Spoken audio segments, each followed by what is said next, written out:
नमस्कार दोस्तों, मैं मिथुन सिंह स्वागत करता हूं आप सभी का दी एजुकेटर के प्लेटफॉर्म पे, जहां पे हम लोग टीचिंग एग्जामिनेशन की प्रिपरेशन करते हैं। चलिए आज बात करेंगे हम लोग लर्निंग डिसऑर्डर के बारे में, यानी लर्निंग डिसेबिलिटी, जिसे आप हिंदी में अधिगम अक्षमता कहते हो। आज जानने की कोशिश करेंगे कि कौन कौन से डिसऑर्डर होते हैं और उन्हें क्योर किया जा सकता है या नहीं। इसी को रिलेटेड आपके सामने मैं कुछ एमसीक्यूज रखूंगा जो बार बार एग्जामिनेशन में आते ही आते हैं। 5 नंबर आज आप सिक्योर करके जाओगे अगर आपने पूरी वीडियो देख ली तो चलिए देखते हैं। सबसे पहला क्वेश्चन क्या है आपके सामने। अधिगम यानी कि लर्निंग डिसेबिलिटीज वाले बच्चों की प्रगति का निरीक्षण। देखो, प्रगति का निरीक्षण का मतलब क्या हुआ, यानी कि उनका जो डेवलपमेंट हो रहा है, वो जो प्रोग्रेस हो रहा है, उसको आप सबसे अच्छे किस वे में जो है नापोगे, मापोगे या निरीक्षण करोगे। तो आप क्या कर सकते हो, देखो ऑप्शन में क्या दिया हुआ है। आप जो है व्यक्तिगत यानी कि उसका अध्ययन करोगे, व्यक्ति केस अध्ययन करोगे, या फिर उसका वास्तविक रिकॉर्ड रखोगे, या फिर व्यवहार रेटिंग स्केल रखोगे, या फिर संरक्षित व्यवहार परक अवलोकन करोगे। तो देखो लर्निंग डिसऑर्डर में होता क्या है ना कि कभी बच्चा बी को डी लिख देता है ना, वाज को 100 लिख देता है। तो ये हुआ एक तरह का डिसऑर्डर। किसी किसी बच्चे को पढ़ने में दिक्कत आती है, किसी किसी बच्चे को मैथमेटिक्स कैलकुलेशन में दिक्कत आती है। तो जब आप उसका व्यवहार यानी कि उसके बिहेवियर को पकड़ोगे, देखो व्यवहार परक मतलब हुआ उसके बिहेवियर को जब आप पकड़ लोगे तो आप चीज़ों को क्या कर पाओगे, आसानी से समझ पाओगे कि इसे किस चीज़ की दिक्कत है। तो हमारा राइट आंसर क्या जाएगा दोस्तों, ऑप्शन नंबर 4। आगे बढ़ते हैं क्वेश्चन नंबर 2 में। देखो डिसलेक्सिया क्या है। सबसे पहले मैं आपको बता दूं डिसलेक्सिया में क्या क्या दिक्कत आती है। सबसे पहले आप जान लो यह एक रीडिंग डिसऑर्डर है, यानी कि बच्चा क्या करेगा, पढ़ नहीं पाएगा चीज़ों को आसानी से। और इसमें देखो मैंने जो बात बताई आपको, ये बी को डी पढ़ लेगा। देखना ऐसे दिक्कत आती है बच्चा को, बी को डी पढ़ लेगा, या फिर 3 को वो ऐसे 3 ऐसे पढ़ेगा, 6 को 9 पढ़ लेगा। वो ऐसी चीज़ें बच्चे के सामने आएगी। या फिर एक मैं एग्जाम्पल देता हूं, जैसे 100 लिखा हुआ है, इसको वो वाच पढ़ लेगा, उल्टा पढ़ता है यहाँ पे वो। तो ये क्या है, एक लर्निंग डिसऑर्डर है। और एक बात मैं बता दूं, आपको जान करके हैरानी होगी कि मतलब पूरे वर्ल्ड में 20% लोग इस बीमारी से ग्रसित हैं। ये बात को आपको याद रखना है। और मैं आपको 2 हीरो का नाम बताऊंगा जिसे आप आसानी से इस बीमारी को याद रख पाओगे।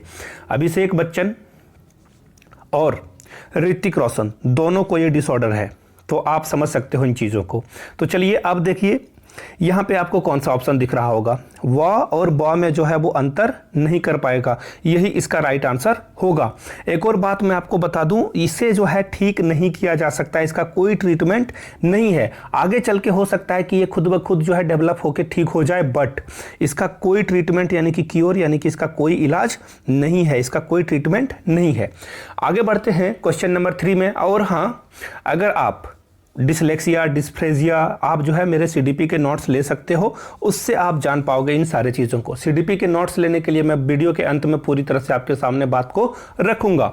बढ़ते हैं क्वेश्चन नंबर 3 की ओर। किसी व्यक्ति को पढ़ने, लिखने, बोलने, देखो यहाँ पे 3, पढ़ने में भी प्रॉब्लम हो रही है, लिखने में भी, बोलने में भी, और मैथमेटिक्स के क्वेश्चंस को सॉल्व करने में भी उसे कठिनाई का अनुभव हो रहा है। इसका क्या कारण है, देखो जब उसे लिखने में दिक्कत आ रही है यानी कि डिस्ग्राफिया, बोलने में दिक्कत आ रही है यानी कि डिसलेक्सिया, और मैथमेटिक्स के प्रॉब्लम को नहीं सॉल्व कर पा रहा है तो डिसकैलकुलिया। कैलकुलिया से याद रखना है कैलकुलेटर, और कैलकुलेटर से मतलब क्या होता है, मैथमेटिक्स के प्रॉब्लम। यानी कि इन सारे चीज़ों को देखो यहाँ पे कठिनाई गलत लिखी हुई है, I am sorry for this. कठिनाई ऐसे होती है। चलो, तो इन सारे चीज़ों को जब एक साथ किसी बच्चे को अनुभव होगा तो उसे क्या बोलेंगे, उसे बोलेंगे शारीरिक अक्षमता नहीं, मानसिक अक्षमता नहीं, इसे बोलेंगे लर्निंग अशक्तता, यानी कि लर्निंग डिसऑर्डर या फिर लर्निंग डिसेबिलिटी, जो आप इसे समझ सको आसानी से। यानी कि इसका जो राइट आंसर होगा दोस्तों वो हो जाएगा ऑप्शन नंबर स। आगे बढ़ते हैं क्वेश्चन नंबर 4 की ओर। अधिगम अशक्तता वाले बच्चों का लक्षण है। देखो जो बच्चा को डिसऑर्डर होगा वह क्या क्या नहीं कर पाएगा, विषय पर ध्यान केंद्रित नहीं कर पाएगा, सामाजिक संबंधों में मूल्यांकन में उसे कठिनाई होगी, शारीरिक संतुलन में कमी होगी, उपयुक्त में सभी। अब देखो आप ऊपर के दोनों ऑप्शन को आपने समझ रखा होगा। सामाजिक संबंध में दिक्कत आएगी ऑटिज्म में, है ना। अब देखो ऑटिज्म किस बला का नाम है, आप लोगों ने बर्फी अगर मूवी देखी होगी तो उसमें देखना प्रियंका चोपड़ा ऑटिज्म से ग्रसित थी, जहां पे वो कम्युनिकेशन स्किल उनकी खराब थी और वो सोशल जो कनेक्ट है वो उनसे दूर हो रहती थी, आइसोलेट करके रखती थी अपने आप को। तो यहाँ पे क्या होगा, और एक बात और देखना, वो अपने शरीर का जो हाथ पैर है वो अजीब से वो मोड़ती थी, यानी कि उसके शारीरिक संतुलन में भी दिक्कत आती थी। माइंड कुछ और बोलता है, हाथ कुछ और ही कर लेता है। तो ये सारी चीजें क्या होगी, सही हो जाएगी, यानी कि द नंबर हम लोगों का क्या है, राइट आंसर है।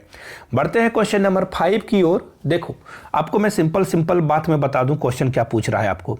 गणित संबंधी अधिगम अक्षमता यानी कि मैथमेटिक्स से रिलेटेड डिसऑर्डर को क्या बोलते हैं। देखो मैथमेटिक्स से रिलेटेड डिसऑर्डर को हम लोग बोलते हैं डिसकैलकुलिया। याद रखना आप, डिसकैलकुलिया यानी कि देखो मैंने आप लोगों को बताया था ना, कैलकुलिया से आप लोग याद रखना, जहां पे भी कैलकुलिया दिख जाए यानी कि ये क्या है, कैलकुलिया यानी कि कैलकुलेटर वाली बातें है ना। कैलकुलिया इसके ऊपर में डिस लग जाए, है ना, डिसकैलकुलिया। तो आप याद रख लेना डिसकैलकुलिया का क्या मतलब है, मैथमेटिक्स प्रॉब्लम। और मैथमेटिक्स में क्या होता है, काउंटिंग होती है, एडिशन सब्ट्रैक्शन। तो यहाँ पे पठन दोष और निरस्ता संबंधी दोष तो नहीं होगा, यानी कि हमारा क्या हो जाएगा, गणना दोष, यानी कि जब आप काउंटिंग ठीक से नहीं कर पाओ, यानी कि सी इज द राइट आंसर। बढ़ते हैं क्वेश्चन नंबर 6 की ओर। डिसलेक्सिया से संबंधित है। देखो मैंने आप लोगों को सबसे पहले ही बता दिया था डिसलेक्सिया क्या है, एक रीडिंग डिसऑर्डर है। रीडिंग डिसऑर्डर मतलब पढ़ने में उसे दिक्कतें आएगी। तो रीडिंग डिसऑर्डर कहां पे आपको दिखाई पड़ेगा, रीडिंग डिसऑर्डर देखो सबसे पहला नंबर ही है। और डिसलेक्सिया को मैंने बताया था, इसमें जो है आपको मैंने बता दिया था कि यह अलग अलग तरह का डिग्री होता है, यानी कि किसी को कम किसी को ज्यादा दिक्कतें यहाँ पे आएगी डिसलेक्सिया, है ना।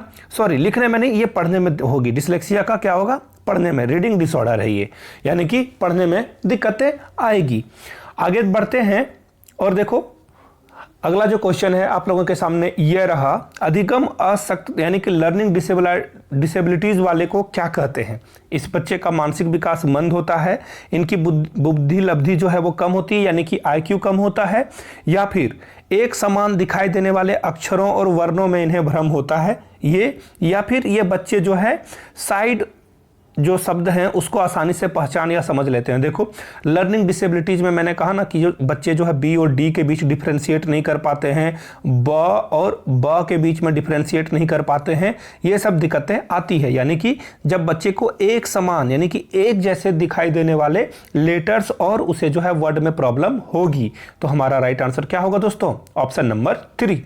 बढ़ते हैं अगले प्रश्न पे। निम्नलिखित में से अधिकतर सभी के कारण अधिगम अक्षमता उत्पन्न होती है। देखो यानी कि लर्निंग डिसऑर्डर बच्चे में हो सकती है कब, जब शैशवा काल के समय उसके अंदर जो है दिमागी बुखार हो जाए, मंद बुद्धिता के कारण, या फिर जन्म के पहले मां द्वारा मदिरा पान सेवन। जी तीनों बातें सही है।